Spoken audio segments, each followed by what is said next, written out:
شفاء لروحي وحبل المتين ورحمة قلبي وحصن الحصين. شفاء لروحي وحبل المتين ورحمة قلبي وحصن الحصين. وأمن حياتي وخير الدليل إذا تهت يوما مع الحائرين. فقرآننا هدينا والحبور وبشر يسلي الفؤاد الحزين. وفي الليل عند احتلاك الظلام سيبزغ منه الضياء. أعوذ بالله من الشيطان الرجيم. بسم الله الرحمن الرحيم. الحمد لله والصلاة والسلام على رسول الله وعلى آله وصحبه ومن والاه. أما بعد. Biz bugünkü 105. ayetimizde Sure Bakara'nınki ehli kitapnınki ilgirki derslerde bayan kılınğanıdek Allah ve Allah'ın peygamberler epkegen yollağa tutkan pozisiyasını bayan bolğandan keyin endi mu'minlerge qarata pozisiyasını bugün dersde bayan qılmoqchi. Endi oylab qaladı kişi bu adam dinine qarşı çıqqan bilen yoki dini jihatda boshqacha ko'z qarashda bolğan bilen mağa nisbeten tegidin kuynudu, bizge nisbeten tegidin kun deb o'ylashi mumkin.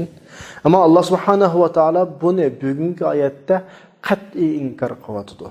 Bu şəxsi münasibətlər yoki azrıq xalqaradakı dövlətlər ara münasibətlərdə muşu prinsipini musulmonlar qat'iy izdən çıxarmaslıq kerak. Başqalarının külgən çırayı yoki ularningki maqtashlari hammasi yuragidan chiqqan narsa emas.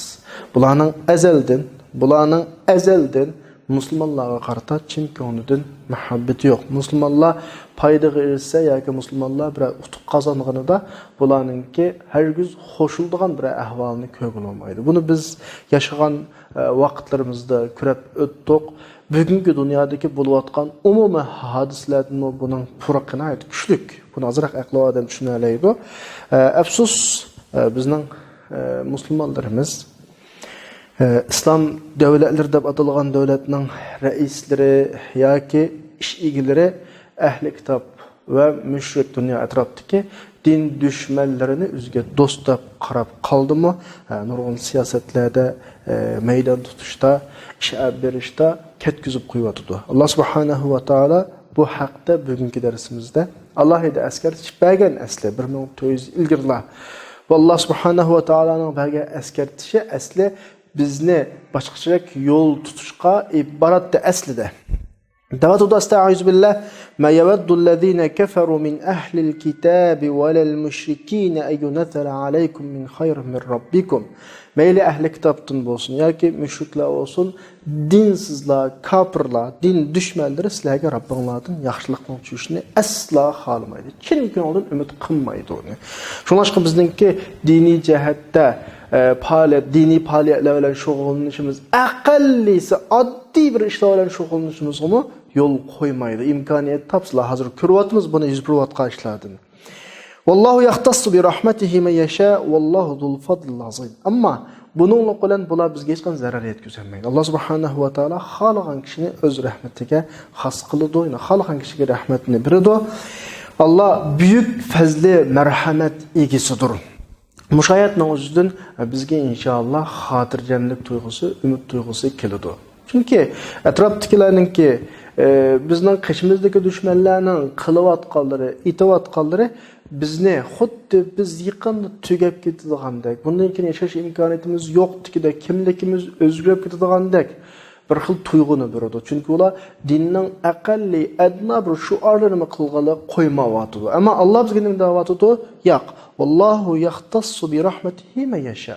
Alloh xohlagan odamni o'z fazli marhamatiga erishtiradi deyapti.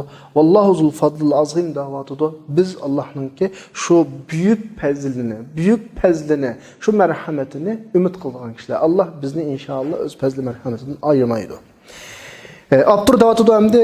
Ondan keyin Alloh subhanahu va taolo mu'minlarga Yahud ve müşriklerden ibaret ehli kitap kafirleri yuşurup kilovatkan adavetini içip bırvatıdı. Normalde hem de bir yurtta yaşayan mesela sahabeler öz vaxtıda Medine'de kimler öyle birlikte yaşaydı, ehli kitaplar öyle birlikte yaşaydı. O küçük çağında küçük vaxtında birlikte yaşayıp şöyle birlikte doğulup üsep nurgun ticaretlerini birlikte kılıp bazı qudvacı bo'lib kelgandan keyin bir xil bularning o'tirishda birisi-birisiga ishonish tuyg'usi paydo bo'ladi. Ya bunda qilmas.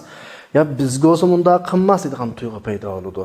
Makkada olsa kichik chaqdan tortib billi üsp yetilgan bir tira o'xshash odam bo'lgandan keyin bir til bulardan bir narsalarni kutadi ish qilib. Ya hech bo'lmasa bunda qilmas, bizga yaqin tursak, do'st tursak degandek, ammo Alloh unda demayotdi.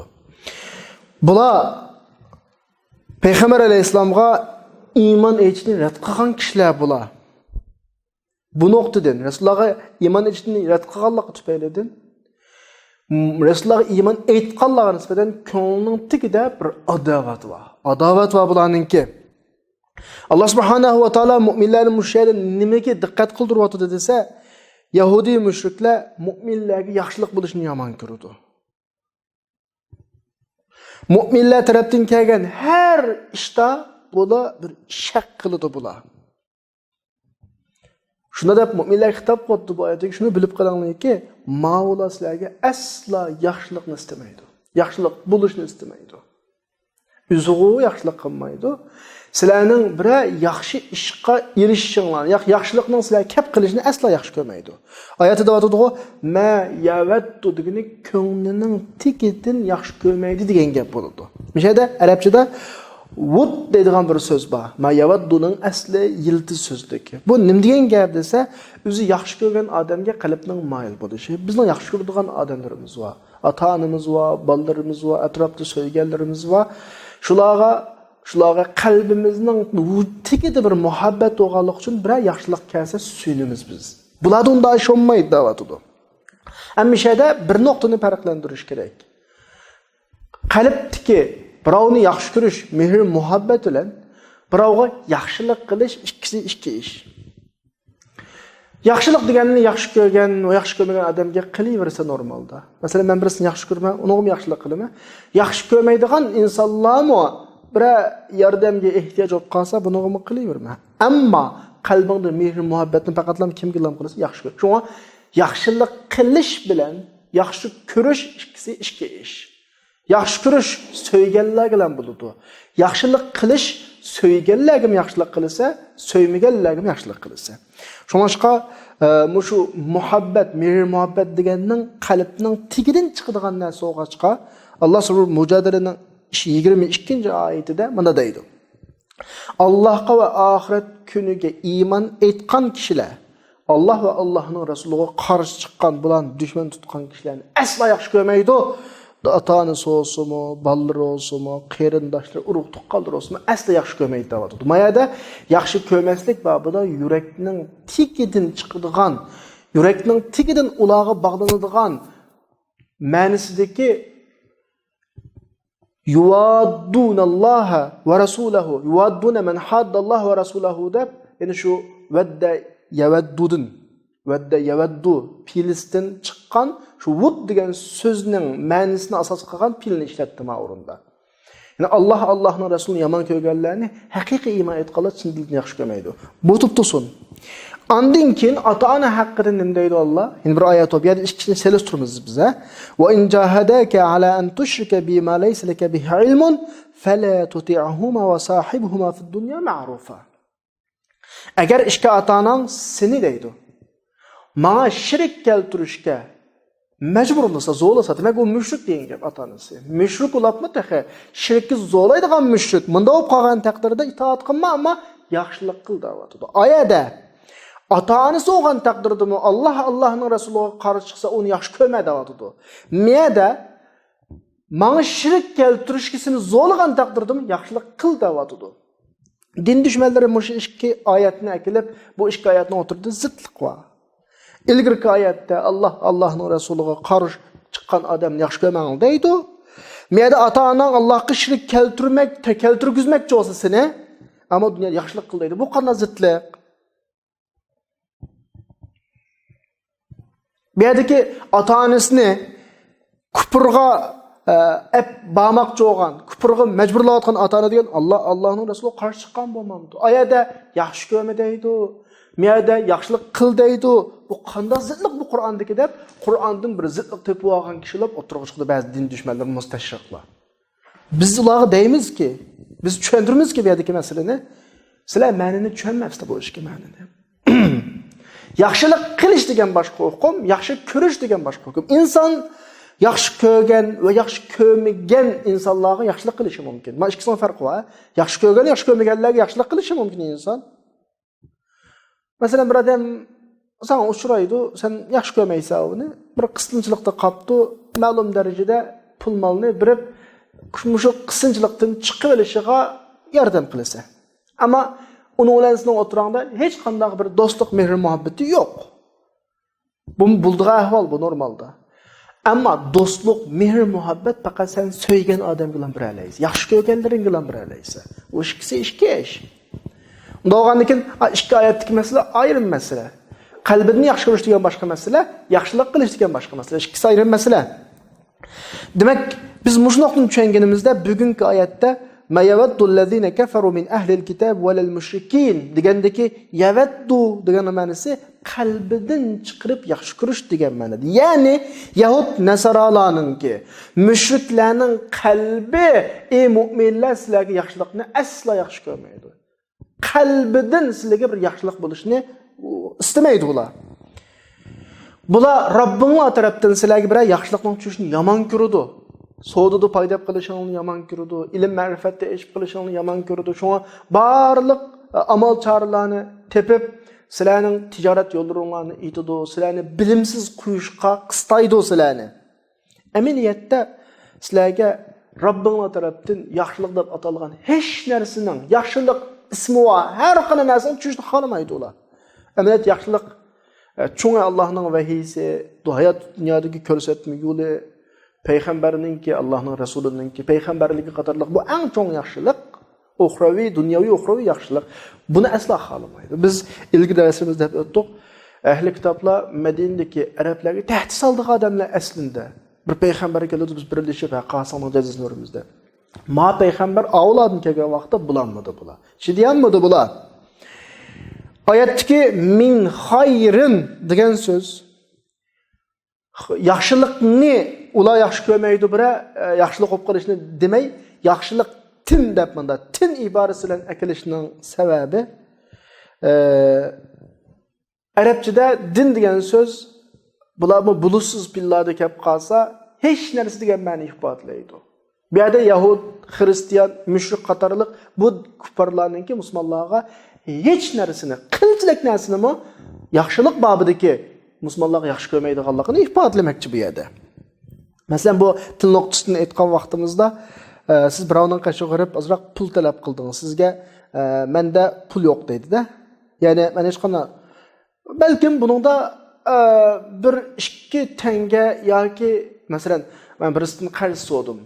Men 1000 so'm qarz bergan bo'lsam, bu arabcha ifodada bunda deydi. Laysa indi ma'lun deb ifodalaydi. Bu vaqtida menda pul yo'q degani sen talab qilgan pul yo'q degan bo'ladi. Ammo bu jumladan chiqadigan ma'no hech qanday pul yo'q degan ma'no chiqmaydi. Ya'ni sana beradigan pul yo'q degandek ma'lum miqdordagi pulni ko'rsatadi. Ammo yana bir odamning qashig'i vardim. Ayni maqsadda men azroq pul lozim deb menga deb borgan bo'lsam, u deydi-ki laysa indi min mal deb aldığım min işletiyordu. Hazır biz sizlerge min hayrındaki minning ma'nosini tushundirmoqchi. Bayat min hayrında men hiç yaxshilik dedim ya. Arab tilida qo'llanishda min bulusiz jumlada kelib qolsa, o'sha hech degan ma'no ifodalaydi. Bayatdan birovdan qashib olsak, laysa indi mal dedi. Menda pul yo'q deb tarjima qildik. Balki uni sana beradigan pul olmagan bilan boshqa pul bo'lishi mumkin. Ammo yana bir odamdan qashib olsak, u sana laysa indi yoki ma indi min mal. Min deb min degan so'zni ishlatgan bo'lsa, o vaqtida buni tarjimada hech deb tarjima qilamiz. Ya'ni menda bir tiyin yo'q degan ma'no ifodalaydi. Men bulusiz jumlalarda butunlay mazmunni umumlashtirish. Ya'ni sizlarga hech yaxshilikni istamaydi ular, yaxshi ko'rmaydi ular degani, bir tom, ikki tom kichikgina kimni yaxshilik qilishni xohlamaydi degan ma'no chiqdi ma o'rinda. Allah subhanahu va taolo bu xil jumla shaklini akilish orqali nima demoqchi desa, bizningki ahli kitob va kuffarlar, mushriklarningki mu'minlarni yomon ko'rishda o'rtaq ekanligini bilishimizni istaydi Alloh. Buni bilib qilinglar da'vatidir. Sizlar yashagan rayonning burib qolganligi, tug'ilishingizdan tortib shular bilan bir yurtda o'sib yo'g'onganliginglar, bir tilda so'zlashganliginglar yoki bir madaniyatda o'sib yetilganliginglar yoki andaq-mundaq munosabatinglar savdo degandek bu ularga sizlarni ishondirmisin. Ular hargiz yaxshi ko'rmaydi sizlarni. Üzüğü yaxşılık kılınmaydı. Rabbinin tarafdan yaxşılık ismi doğru kılındıgan, yaxşılık degen babның aslı kirdigan hiç nersinin sizlerge çüşünü yaxşı görmeydi ola, xalamaydı ola dep askeri tuvatıdı bizni. Yani bu yerde yine ayetinin özüge bir qarsak, yine manda bir noktada qıtımızın tartıdı. Min hayrim min rabbikum dep ahirasida min rabbikum var. Min rabbikum degeni yani yaxşılıkның mənbəsi Rabbinlar tarafdan demekçi yani. Yani müminlerge Allah subhanahu wa ta'aladan ola yaxşılık çüşünü xalamaydı degandek bir mənada. Allah'tan keladigan yaxşılık deganning eng çoğu nima desa, yani dünyadaki mağadagan iman, İslam yolu ve peygamberlik. Bunu görüstüdü. Ayetning ahirasida Allah subhanahu wa ta'ala deyatdı: "Vallahu yahtassu bi rahmetihi men yasha." Allah özünün rahmetini halqa adamga beridi deganning ma'nosi qanaqdir bu yerdagi yaxshilik kuffarlarningki, mushriklarningki qiziqishi, arzu armonlarga bo'ysunmaydi. Ular xalqan adamga kelib, xalmagan adam kelmaydigan ish yo'q. Balki Alloh yaxshilikni xalqan adamga beridi. Allah insonlarning o'tirida dunyoviy hayot ishlarining hammani taqsim qilganlik. Nimda bu kafirlar Allah'ның menajerining o'zining irodasiga bo'ysunishni istaydi ular. Do'qqa ilgili dars deb o'tdik, bayatni bir qitim men sizlarga eslatdim. Yahudilar bu payg'ambarning o'zining ichidan kelishini xohlaydi. Ammo ularning ichidan kelmadi. Ammo ularning kaguzgusi voy. Bizning ichimizdan keldi deb attak tug'a olan ayet zo'r ishonchilar. Hatto payg'ambar alayhisalomga vahiy tushgan vaqtda Makka mushriklar nima dedi? وقالوا لولا نزل هذا القرآن على رجل من القريتين عظيم. Hey nimde bu vahiy, bu Kur'an büyükrak adamga düşmeydi. Bu bir yetim ösken bir adamga düşen da bu aramızda her çoğun kabilelerinin başlığı, her katta başlığı batılsa şuluğu düşmey. Muş adamga düşen da dep üzünün iradesi boyunca buluşunu halaydı. Allah bulaq reddiye sübteden deydi. Ahum yaksimun rahmet rabbik. Acaba Rabbinin rahmetini ulu taksim kılam diken, ulu buyruğa yege düşen bu rahmet, biz ulanın turmuşunu hayatı dünyada taksim kıldık, biz taksim kıldık. Bazısını birisinden yukarı kıldık mesela, bazısını bay, bazısını namrat kıldık. Şuna olganda bunda muşta ahval qara bazı birisinden meskır kılıdı bula. Oy men degen bay, sen degen namrat, men degen amalda, sen degen puhra degendek mesela. Men iz yaşadım, sen xar yaşadın degendek. Halbuki Rabbinin rahmeti ulu toplagan şu mal dünya, hukuk, nüfuzlardan Rabbinin rahmeti yaxşı davat. Demek ma ayetini kuffarlar Resulullah Kur'an'ın çüşünü istemevatıdı. Ular bir çoğunlaq kişi çüşüyken davatıdı. Ama Allah'ın iradesi onda emas ki. Yani bu adamın kuffarlar yani Kur'an'ın Resulullah'ın çüşüge itiraz bildirvatıdı. Davatıdı ki ve bu Mekke Medine'deki her çoğun adamlardan birisi güçsüzmündü Kur'an. Allah ular reddiye bir davatıdı. Entum la taqsimun rahmetallah. Yani sizler Allah'ın rahmetini sizler taksim kılmaysınız. Allah sizlerin dünyadaki hayatlarını taksim kıldı da. Öyle bu Kur'an ve iken bunda hayat ahvalını Allah taksim kıldı. Endi bugünkü hazır biz tefsirini okuyatkan bu ayette Allah subhanahu wa ta'ala nima deydi? Vallahu yahtassu bi rahmetihi men yasha. Allah özünün rahmetini xalqa adamga xas qilib da'vat etdi. Qur'oni Karimning qandaq yerlarida yahtassu degan bir so'zni o'qigan vaqtingda, yahtassu men xas qilib deb tarjima qildimki, buningdan shu bir narsani ma'lum bir narsaga, ya'ni ma'lum bir ishni ma'lum birovlarga xas qilish degan ma'no tushunilgan bu yerda.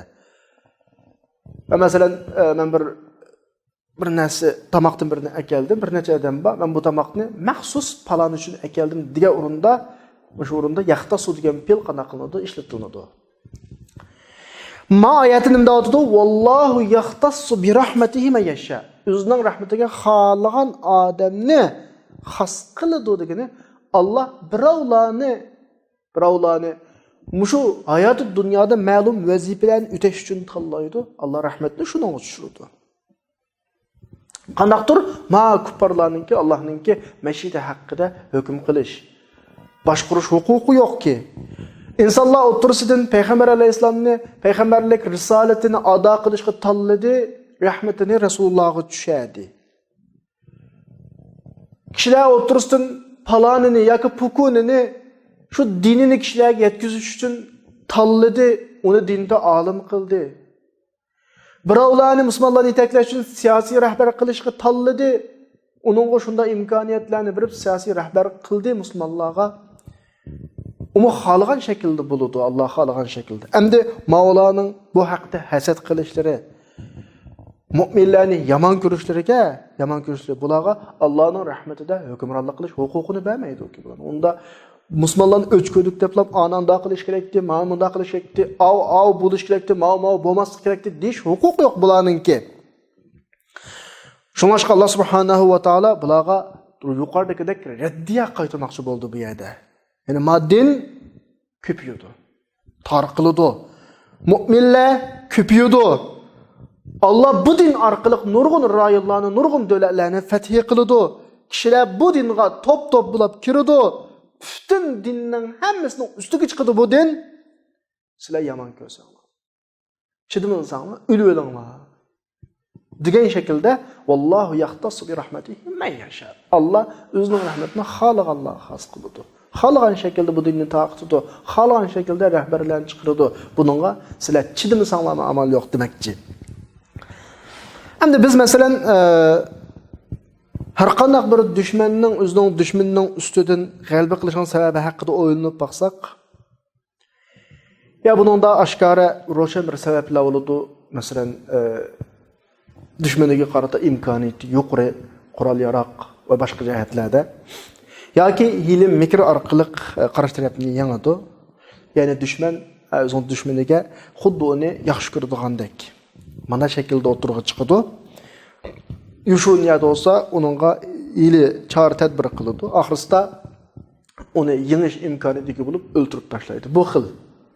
Yani bir düşman bilen bir düşman bir can meydanına gelip birisini yenge vaxtıda yengücüde iki işinin birisi olurdu. Çokum. Yengücüde ya güç kuvvet, maddi imkaniyetleri yok olup mesela askerlerinin sahini yoki o'zining kuch quvvati, qurol yaroqlari degandek bu orqali yansa yoki bo'lmasa hiyli mikr ishlatib, yiqilishib, uni qilib, buni qilib, sirtda oldi yuzda do'stlikni ifodalab, keyin yuzda keyindan pichoq urib, shu orqali yengadigan gap. Bugungi darsning asosiy mazmuni dal musulmonlardan mushkil ahvoldan eskartib Payg'ambar alayhisalom Madinaga Yushurun hijrat qildi. Bu haqdagi qissani balki hammanglar bilishingiz mumkin. Nima uchun Yushurun hijrat qildi?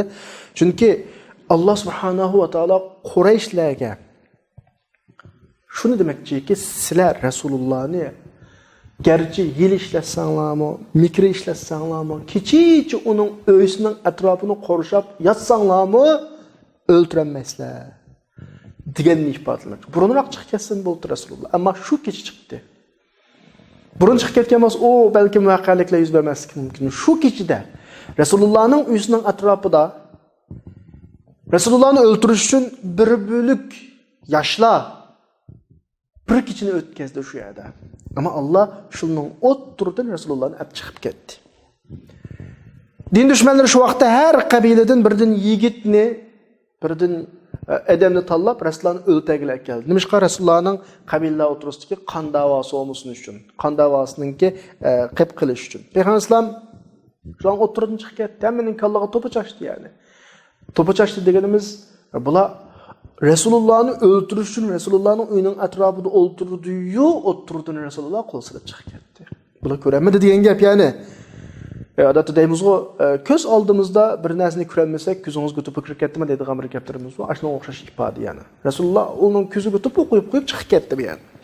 Alloh subhanahu va taolo bularning Rasulullohni hiylimikir, kechida uyining atrofini saqlash, her çağır tedbirler bilenmi, yak aşkar düşmanlık bilenmi Resulullah'ı küçültmeydiğanlıqını bilişni istedi. Şuna bu keçini tanladı.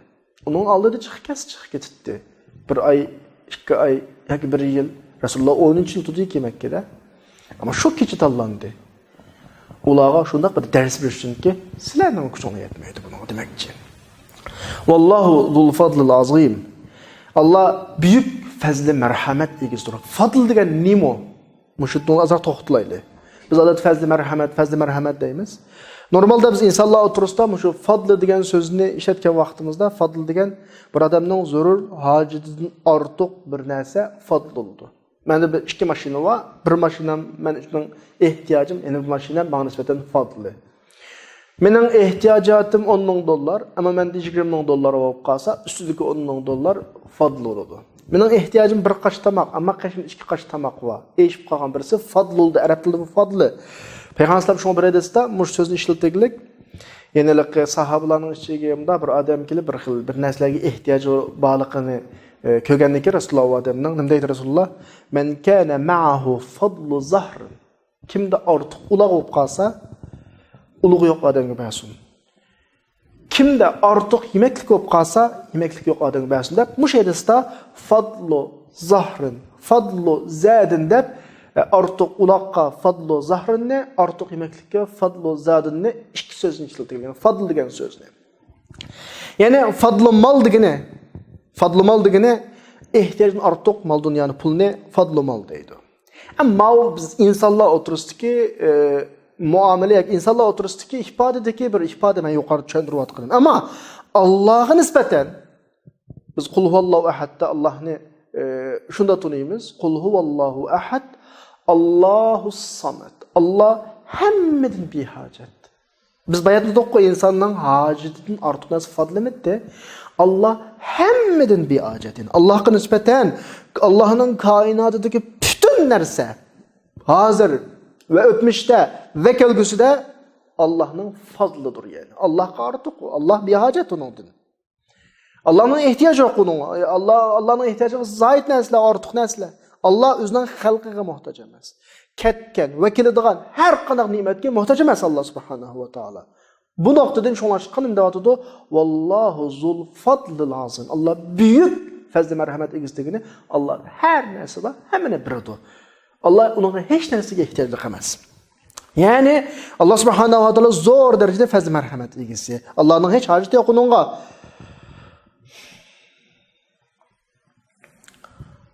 Nimişqa? Çünkü insan nispeten tasavvur qilganimizda menda hozir ortiq bir narsa bağlışı mümkün. Mesela kaçın bayatında dedim o, ma bu bir yıl içinde $10,000 jiddido çıkımı. Mesela mende $20,000 var. Ma $10,000 bana nispeten fadli hesaplanamdı bana nispeten ama ben $10,000'ını onunla bilen taşıp etmeyem mesela. Mişqa men onunğa kelgüsüne ihtiyaç qo'yishim mumkin ki kelarjile ihtiyaç qo'yishim mumkin. Bu bir xil insonda bu bir xil ehtimollik var. Ama Allohga nisbatan bayatında doqqu ötmüşdüm ehtiyaclı emas. Hazır mı ehtiyaclı emas Allah'ın asliyaga o'zining xalq. Yani kelgüsüde bunun bo'lmaydi, ehtiyaclı olmaydi. Bu noktadan bütün xalq, bütün mahluk Allah'a nisbatan fadlı. Allah'ın fadlı o. Allah ona hiç zaman ehtiyaclı olmaydı. Bunda digerlikse Allah her zaman onu sana beradi demekçi. Çünkü Allah'ın ihtiyacı yok ki onunla. Yani Allah'ın degen hakiki fazlı merhamet degen, hakiki fadl degen nima desa Allah tarafından keldiğini. Şuna Allah subhanahu wa taala ayette üzerinde devatıdı. Büyük fazilet egisi, fazlı merhamet egisi. Allah'tan tila demekçi. Allah sana beradi demekçi de. Çünkü Allah özünün bütün halkı, bütün dünyasına, bütün kainatına ihtiyaclı emas. Allah subhanahu wa taala her narsa tepilishdan ilgari mubatdi, hech narsa tepilmagan eng oxirgi vaqtlarda Allah ham buludi. Mana buni biz fadlul azim, büyük fazla merhamet deymiz. Allah'tan başka bütün şeyler Allah'ın fazla merhameti. Biz bunu sorayımız. Allah inşallah bizge bu özünün fazla merhametini birido aymaydı bizden inşallah. Şunda olab bugünkü dersimiz ahırlaştı. Bugünkü dersimizde asaslıqı biz Müslümanlığa nispeten çoğun bir eskertiş verildi. Evvelen ahiren bu eskertiş kalımızın çıkması gerek. Hiç kaçan düşmanlar, meyli Yahudi, meyli Hristiyan, meyli müşrik, Bugün günümüzdeki kişilerimi aynı şekilde kişiler bizge düşmanlık kılatkanlar. Ehli kitabını temsil kılatkan G'arb dünyası, müşriklerini temsil kılatkan Şerq dünyasının hiç qaysı bizge dost emas. Asla bizning menfaatimizni o'ylashmaydi. Bu nokta Müslümanların hakimlerinden tatip en addi puhralarıgacha kıllısta muşu buluş gerek, bunu isinden çıkarmaslık gerek, hiç kaçan ulanın hicaygan çişiga qarab durup aldanmaslık gerek. Bu Allah subhanahu ve ta'ala'nın bizge bergen eskertişi, muşu eskertiş isimizden çıkan günün etsi bizning ziyan tatqinimiz şu. Ve ahiru da'vana enelhamdülillahi rabbil alamin.